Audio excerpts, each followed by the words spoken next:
तो कल UP triple SC जो पीटी है, यूपी ट्रिपल एससी पीटी की जो प्राइमरी परीक्षा थी उसका परिणाम घोषित हो गया है। और आप बहुत से स्टूडेंट से मुझे लगा तरह तरह के क्वेश्चंस किए कि बहुत बच्चे जान नहीं पा रहे कि सर हम क्वालिफाई हैं कि नहीं, भर्ती दे पाएंगे कि नहीं दे पाएंगे। तो इसके शंका और समाधान को लेकर मैंने ये वीडियो तैयार किया हुआ है। तो आप सब इसको ध्यान से सुने और शेयर भी करें। देखिए इसमें क्या है कि उत्तर प्रदेश अधीनस्थ सेवा चयन आयोग ने राज्य सरकार के समूह गा, कौन से, ग्रुप सी के 24 अगस्त को जो परीक्षा हुई थी प्रारंभिक अर्हता परीक्षा पीटी 2021 का परिणाम घोषित कर दिया गया है और इसका परिणाम यूपीट्रिपलएससी.gov पर अपलोड है। आप अपनी जन्मतिथि जेंडर भर के उसको आप देख सकते हैं। शॉर्ट लिस्टिंग पीटी, इसमें क्या है कि पीटी आयोजन जो अपलोड किए जाने के लिए 1 साल तक जो आपका स्कोर कार्ड है कब तक के लिए मान होगा, 1 साल के लिए आपका स्कोर कार्ड कब तक के लिए वैलिड है, 1 साल तक ये आपका स्कोर कार्ड वैलिड माना जाएगा। कब तक के लिए, 1 साल के लिए।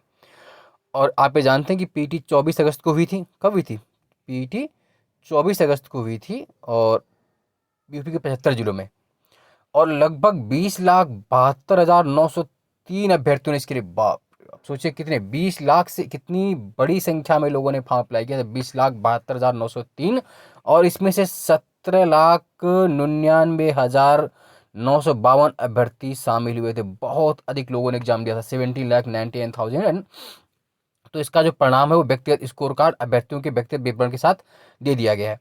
अब पीटी के बाद आयोग क्या करेगा, दूसरे चरण के लिए जो आयोजन करेगा उसमें क्या, राजस्व लेखपाल जो सबसे बड़ी महत्वपूर्ण भर्ती है, जोगपाल है ना, चंदा वसूली भर्ती जिसे मैं कहता हूँ हमेशा हमेशा, तो लेखपाल की 8,000 और एएनएम की 9,000 की भर्ती आने वाली। तो इसका अगर हम यहाँ पर गणित समझें तो आप ये समझिए कि जो लोग पास हुए हैं है ना, उसमें से लेखपाल की लगभग कितनी भर्ती आने वाली है, 8,000 बता रहे हैं, लेकिन 8,000 ये प्लस होगी। और एएनएम चलिए देख लेते हैं उसका पूरा हमारे पास है कि कितनी कितनी। तो जो भर्ती है उसके हिसाब से क्या है कि लेखपाल की लगभग 8,000 भर्ती है। देखिए 7,812 इन्होंने दी है, 7,882, लगभग 8,000 लेखपाल की। एएनएम जो स्वास्थ्य कार्यकर्ता होता है उसकी 9,000 से अधिक भर्ती है, 9,000 से अधिक। कृषि प्रावधिक गन्ना पर्यवेक्षक की जो भर्ती इसमें है वो 2,500 भर्ती है, 2,500।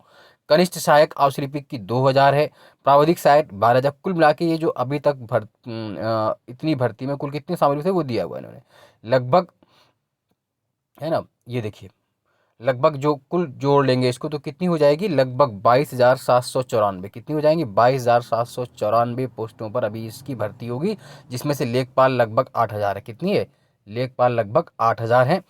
अब सबसे बड़ी जो संख्या है, आप लोगों को डाउट है कि आप लोग अपनी स्कोर कैसे पता चलाएं कि कैसा क्या हो रहा है। तो अब ये देखिए इसके लिए मैंने एक ये बनाया हुआ है कि जैसे एक मेरे स्टूडेंट्स का है, ये कार्ड है, बहुत से स्टूडेंट ने मुझे कार्ड भेजा हुआ, अपना मार्कशीट भेजी हुई है, तो मैंने उसका नाम छुपा दिया। देख लीजिए क्या है इसमें। जैसे अब इस स्टूडेंट का जो सबसे बड़ी समस्या यही है कि आप अपना स्कोर कैसे पता लगाएं, कि आप अपना स्कोर कैसे पता लगाएं।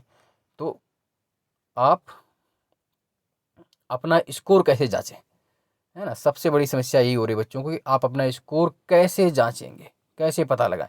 तो उसके लिए देखिए मैंने क्या किया है, अपने स्टूडेंट्स की मार्कशीट को मैंने यहाँ पर लिया हुआ है, देखिए। और यहाँ पर लिखा है अभ्यर्थी का परसेंटाइल स्कोर 81.49511068। ध्यान रखिए कि कैसे पता करना है। आप अपना वास्तविक स्कोर लिखा होगा, कैंडिडेट्स एब्सोल्यूट स्कोर कितना था इसका, 61.25 था। फिर नॉर्मलाइज स्कोर में इसके मार्क्स थोड़े कम हो गए, 59.67, मतलब इसने जो रियल में इसने 61.25 नंबर प्राप्त किए थे, लेकिन नॉर्मलाइजेशन हुआ, किसी का कम हुआ किसी का ज़्यादा हुआ, तो इसका नॉर्मलाइजेशन में कम हो गया।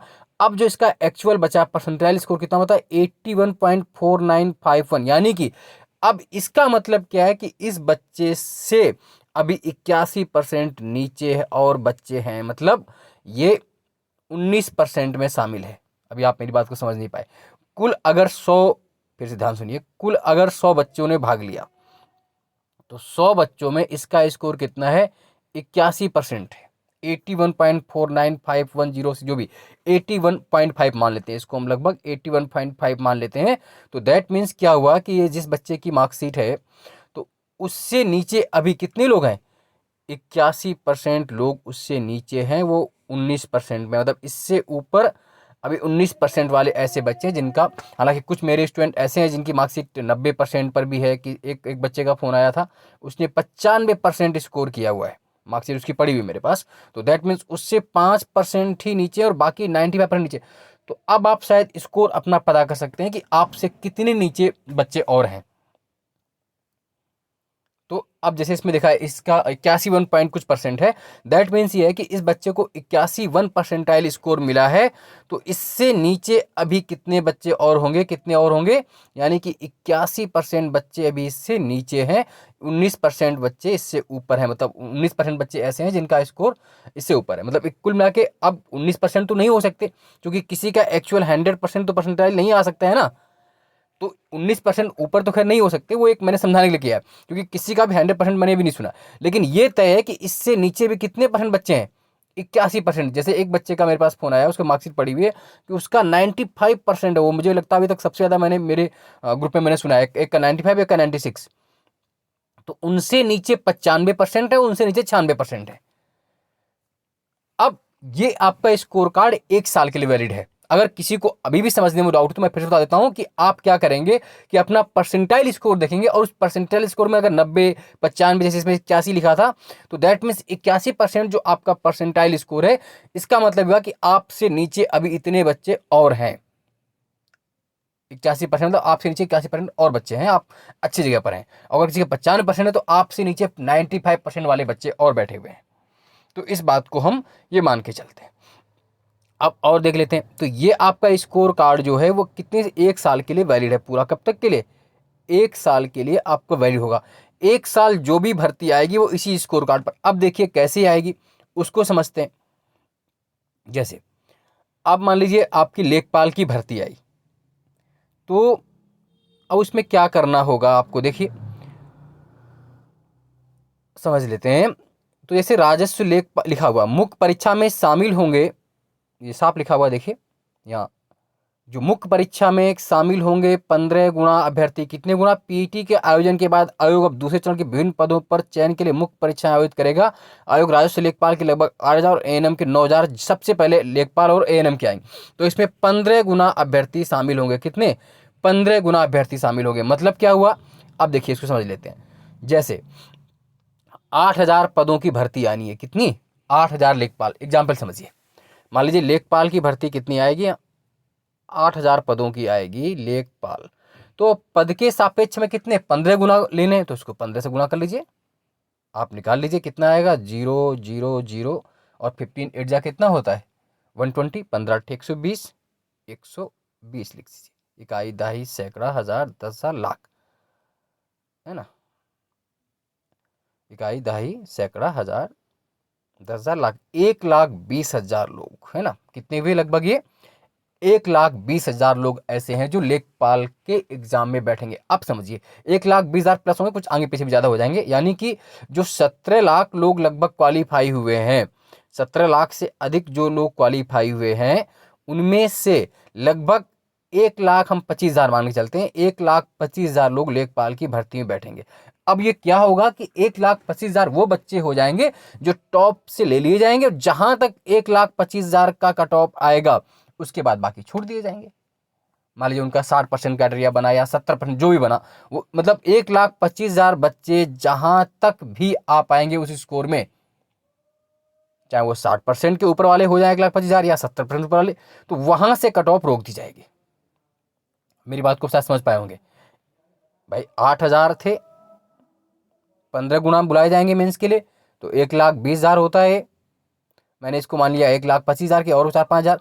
तो अब इसमें क्या करेंगे ये, कि इसमें ये करेंगे कि जहां तक इनको इतने बच्चे मिल जाएंगे, मान लीजिए 60% से ऊपर वाले बच्चे इनको इतने मिल गए, तो ये लोग इतने बुला लिए जाएंगे। जैसे एएनएम में 9,000 है, तो उसमें 1,40,000 बुलाए जाएंगे, है ना। जैसे अब एएनएम का उन्होंने कहा है जो कि 9,000 बुलाए जाए, 9,000 पोस्ट की भर्ती है, तो 9,000 गुणे 15 कर लिए जाएंगे, है ना। तो वो 1,35,000। अदरवाइज अगर एक साथ ये भर्ती निकालते तो ज़्यादा बेहतर रहता कि 22,000 गुणे कर लेते, लेकिन ऐसा होना संभव नहीं है। तो अब आप ये मान के चलिए, और उसमें हाँ कैटेगरी वाइज भी अलग अलग होगा, कट ऑफ जाएगा। तो हो सकता है कोई जैसे जनरल है वो ऊपर वाली टॉप पे चला जाए, फिर ओबीसी है, फिर एससी है, फिर एसटी है, फिर वुमेन्स है, तो इनकी कट ऑफ और डाउन जाएगी। तो मेरे कहने का मतलब सिर्फ ये समझाना है आज कि आप इस बात को समझ सकें कि कैसे आपकी कट ऑफ बनेगी। कुल अभ्यर्थियों का 15 गुना ही मेंस के लिए बुलाए जाएंगे। तो आइडिया लगा लीजिए कि आपसे कितने बच्चे कितने नीचे हैं। तो जैसे अब जितने ही बच्चे, मेरे हिसाब से, मैं ये नहीं कह सकता, दावा नहीं कर सकता, बट मेरे हिसाब से जो लग रहा है कि जितने भी बच्चे 70% ऊपर, वो तो श्योर है ही हैं, उसमें कोई डाउट नहीं है, वो सब तो मेंस लिखे जाएंगे मेंस में। और हो सकता है कट ऑफ और भी कम ज़्यादा जाए तो बात की बात, लेकिन जिनके पास भी 70 से ऊपर नंबर है वो अपने आप को सेफ मान के चल सकते हैं। ठीक है, तो आज के लिए मैं इस वीडियो में इतना ही करूँगा। शायद आपको चीज़ें समझ में आ गई होंगी। तो और जो भी डाउट हो आप लोगों के लिए, आप कमेंट्स बॉक्स में लिखिए, तो मैं उसके लिए अलग से वीडियो बनाऊंगा। चलिए मिलते हैं अगले वीडियो में, तब तक के लिए धन्यवाद।